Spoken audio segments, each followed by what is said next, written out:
Hey friends, if you wish to turn off hybrid sleep when PC is on or plugged in on your system, then please watch this video. I will guide you through the resolution. So here's what you can do. Search for registry editor in the Windows search bar and open the registry editor window.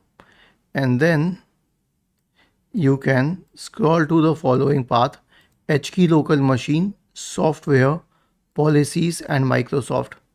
Now right click on Microsoft and select new key, name it power. Next one is power settings. Right click on power, new key, name it power settings.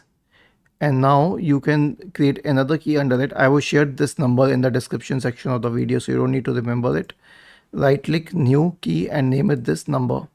Now in the right pane, you will have to create two DWORD 32-bit entries. The first one is AC setting index, which is for the power adapter.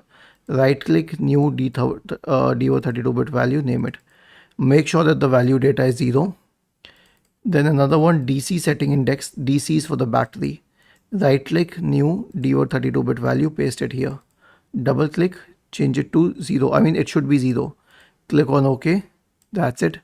Restart your computer and hybrid sleep will be off. Hybrid sleep will be off when PC is on battery or plugged in. Was this helpful? If yes, then please subscribe to the channel. If not, then let us know in the comment section of the video on how we could help you further. Thank you for watching this video and have a nice day.